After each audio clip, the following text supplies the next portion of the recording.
Today, I'm doing something a little different. I'm going back to the beginning, not the polished version, not the highlight reel you see on Instagram. This is the part of the story people don't often hear. It's not glamorous, it's not inspirational on the surface, it was just hard. On paper, that sounds like success, top performer, 5 years of stability, a good income. To be honest with you, I hated it. I was waking up depressed.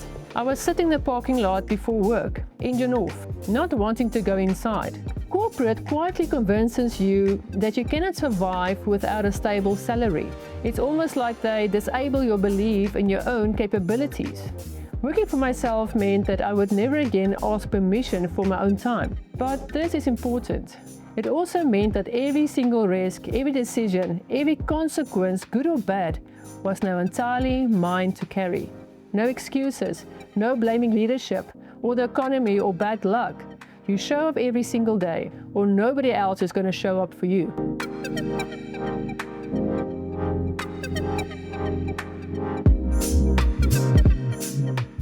Hello beautiful souls, and welcome to the Confident Alchemist podcast, where bold women take the brave leap to build businesses and lives they deserve.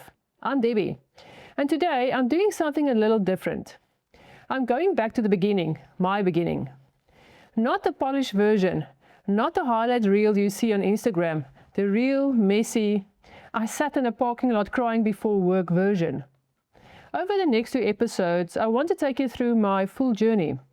From a psychology graduate with the most colorful, busy, messy corporate career you can imagine, to the woman who owns now 4 businesses.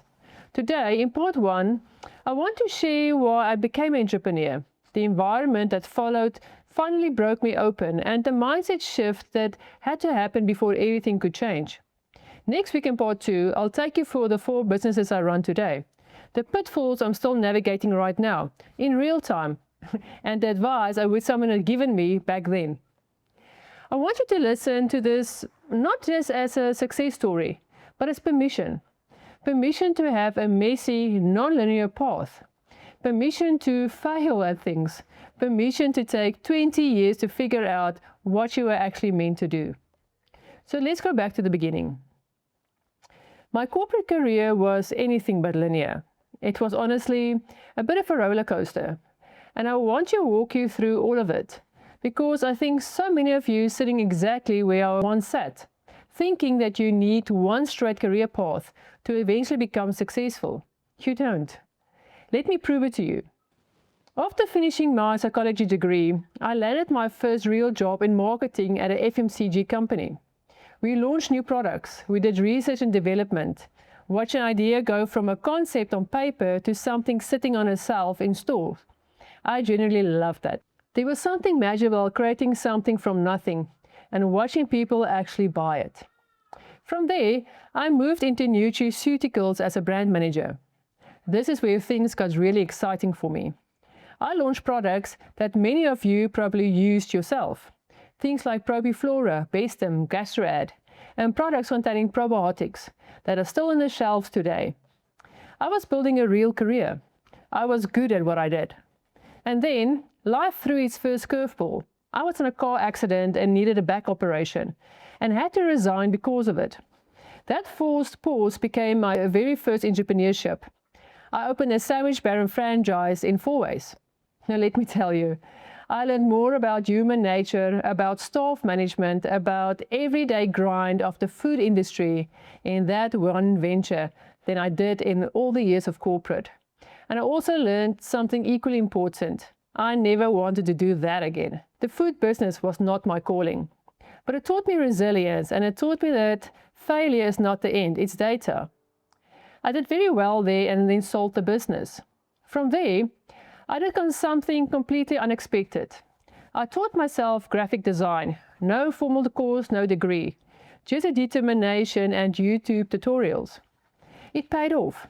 I landed a full-time contract designing packaging, advertisement and marketing material for a major household brand in South Africa.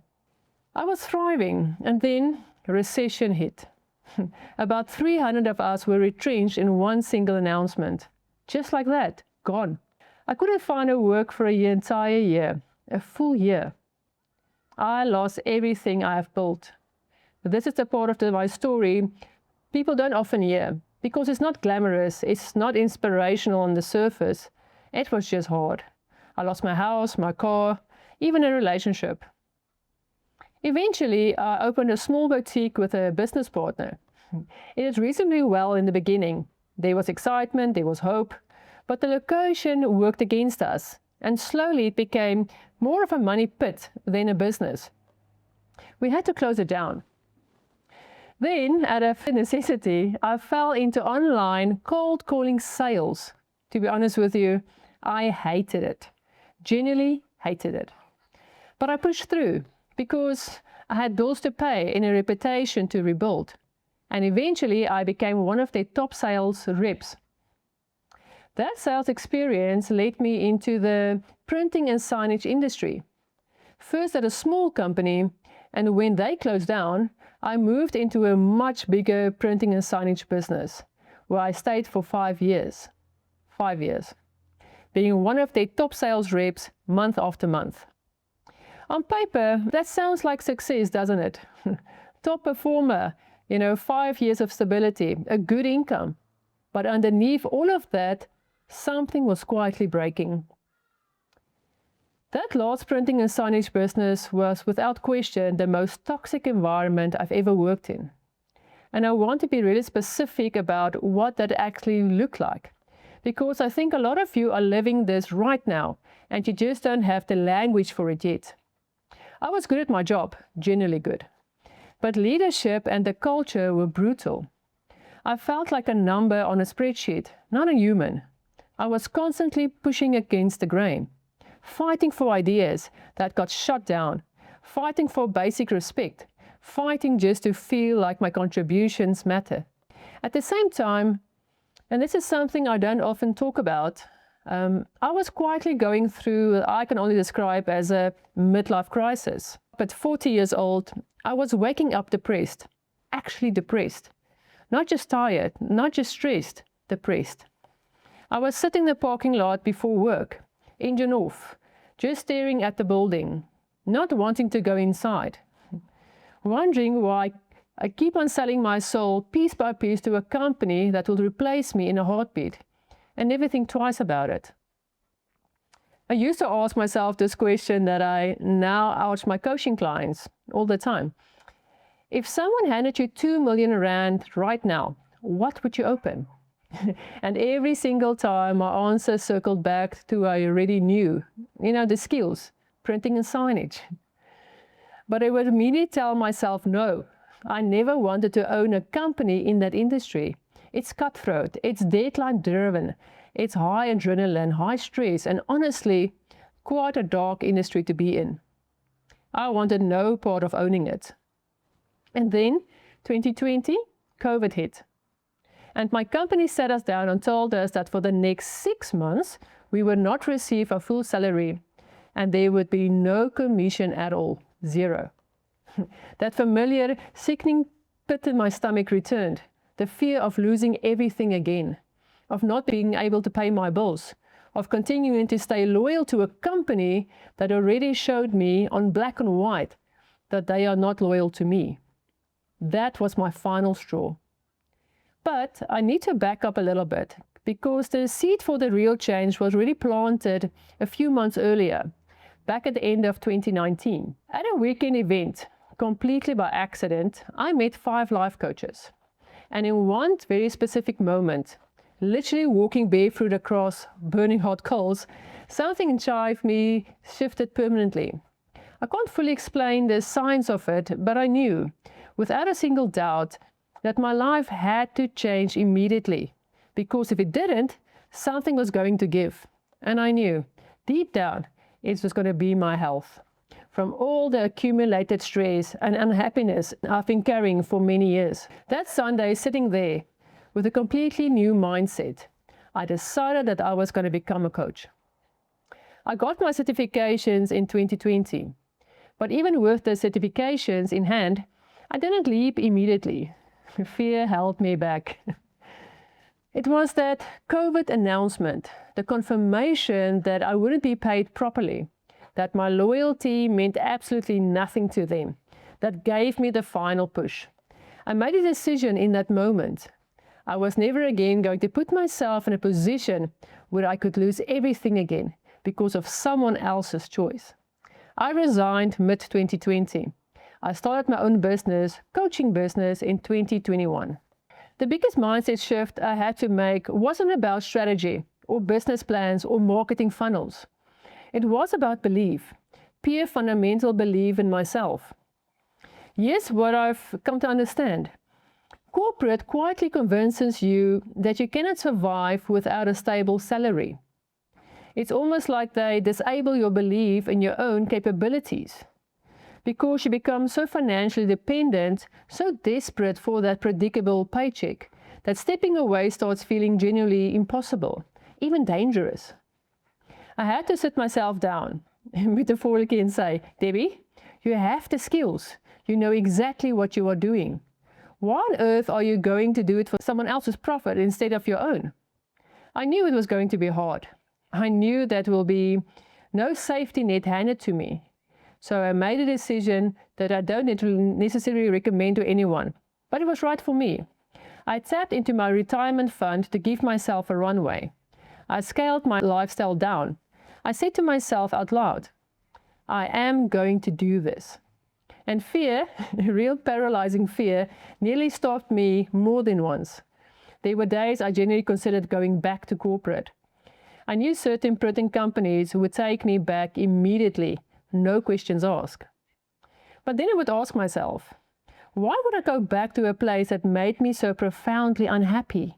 A place where I had to ask permission just to take annual leave. A place where I could only really take proper time off in December, because the rest of the year I was too busy, too essential, too irreplaceable all at once. I couldn't even take a single day to take my mother to a dentist appointment without it becoming a conversation. A place where I could bring great ideas to the table, but because management didn't understand my vision, those ideas will always get shut down. Working for myself meant that I would never again ask permission for my own time. But this is important. It also meant that every single risk, every decision, every consequence, good or bad, was now entirely mine to carry. That required a level of discipline and personal accountability that I honestly never had to build before. No excuses, no blaming leadership or the economy or bad luck.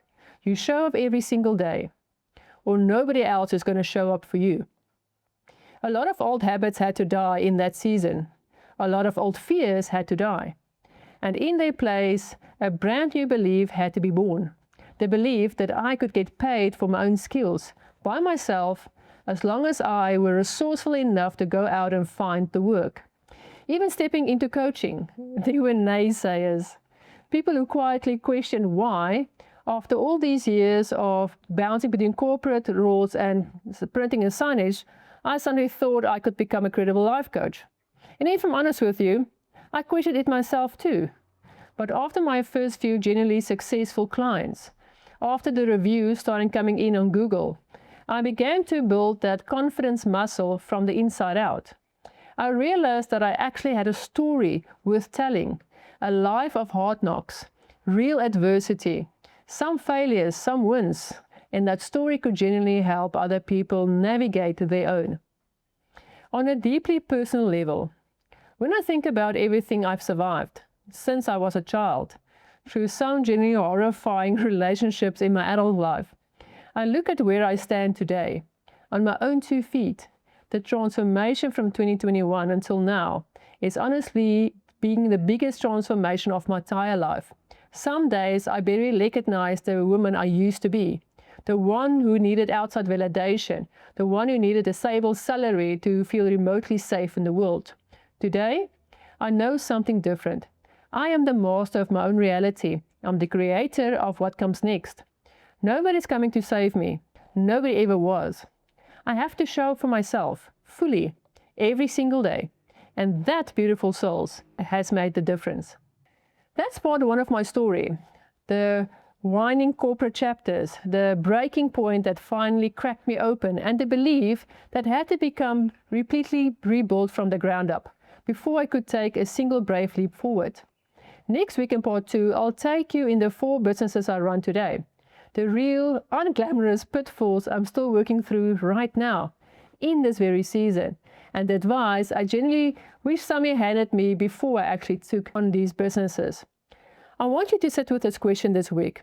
What is your parking lot moment?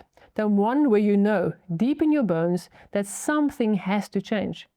Even if you aren't ready to take or act yet, send me a message and tell me. I would love to read them. Thank you for listening, beautiful souls. See you next week for another dose of truth, boldness, and transformation.